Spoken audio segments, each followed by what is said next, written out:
Whakalahiatu and good evening. This is our first news bulletin for 2012. Leading our news tonight, ongoing conflicts in Hiktavake has landed one person in hospital and one young man charged by the Niue police.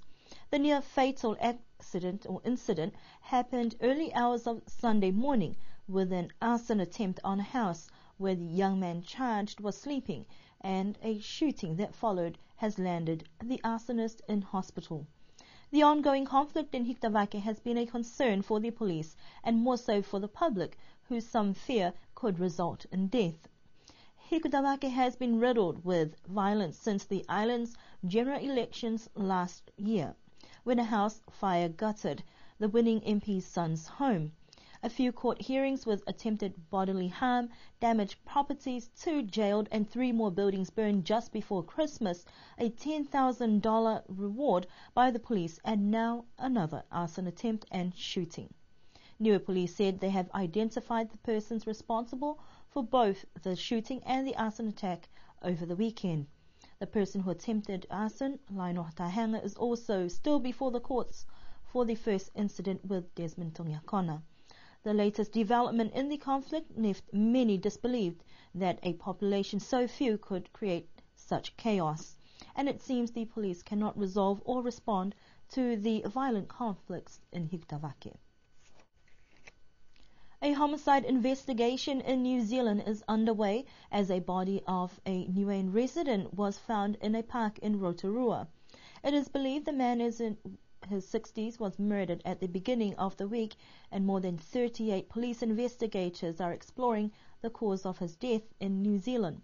However, the New Zealand police have not released the name of the deceased, but have contacted Niue police to inform them of his death. A next of kin is still to be contacted before the man's name is released.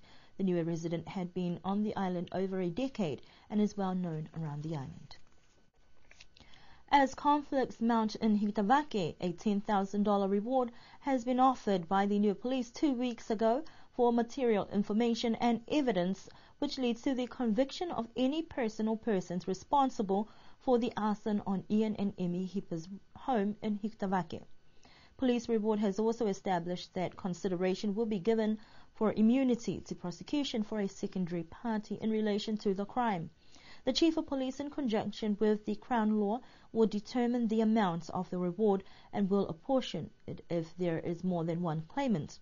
The reward offer has been open until the end of this year. We have not been able to speak to the Chief of Police regarding the reward notice. Staying with the police, the man jailed and released on bail for arson got his bail conditions removed in December. Mr. Ian Hipper, who admitted to burning the Matapa's bar and the Old Village Hall, was released on bail with strict conditions. However, 2 weeks later, his counsel requested to the Chief of Police, Mark Chenry, and the Chief Registrar of the Niue Justice Department, Justin Kampala, to vary 3 of his bail conditions and 3 more after 2 weeks in which it was granted. He was then remanded on bail on his own reconnaissance, awaiting court trials in March. On another police matter, 3 cases involving the incidents surrounding the burning of the first house of Martin Talafasi Matakapea.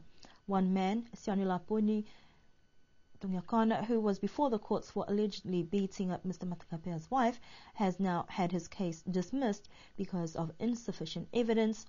Niue Police has appealed the decision.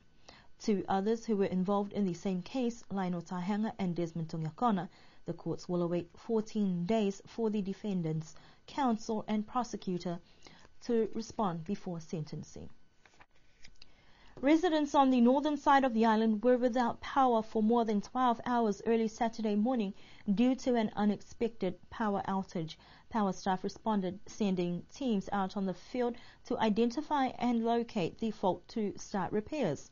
The fault was located in between the Alofi North Hall substation and Home Catholic Mission substation, affecting a high voltage cable fault to one of the 3-phase lines that supply power to the northern side of the island. New power staff were hard at work to repair the faults to restore power to the villagers of Alofi North to Liku, who were without power for most of Saturday and had power partially restored by 6 p.m. Sunday morning, power staff were at work once more from 10 until 2 in the afternoon.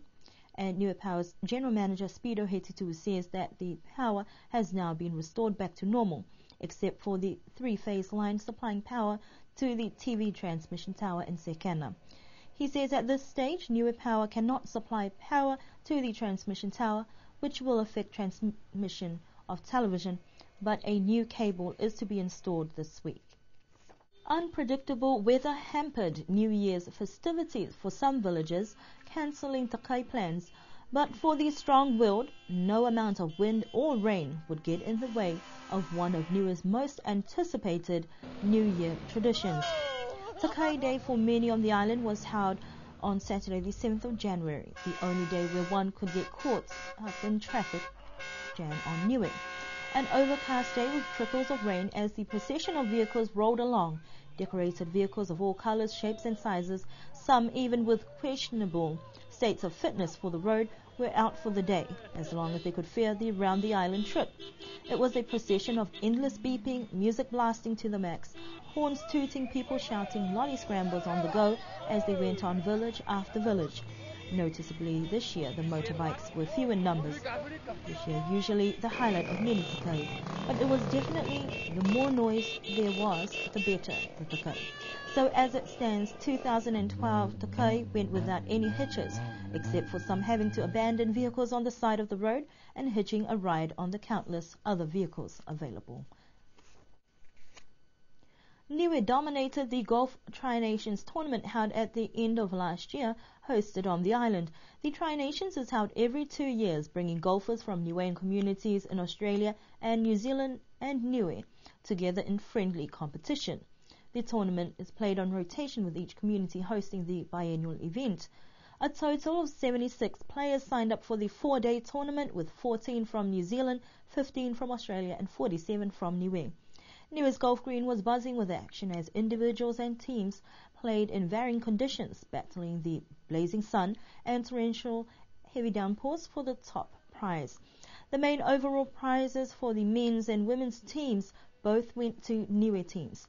In the individuals competition, for the men's, best gross that went to Masini Holo, Langalonga, best net Clifford Marsh, and the best Stableford went to DeSalvo for Lau Hipa. For the women, the best gross went to Sonia Tafatu, best net Caroline Tongahai, and the best Stableford Camilla Rex. The next Tri-Nations will be held in New Zealand in 2013. And finally, a strange, thick, dark cloud was sighted just off the coast of Alofi at around 8:30 and 9 this morning, raising some concerns for fishermen. The rare sight of a funnel cloud where a twister was formed is suspected to have formed out at sea with no effect or damage on land. Fishermen were warned to avoid going out fishing in areas from the southeast and southwest of the island in case some unexpected twister may occur in those areas of sea for today until tomorrow. And that concludes our first news bulletin for this year. We do hope that you will join us again for our next news bulletin on Thursday.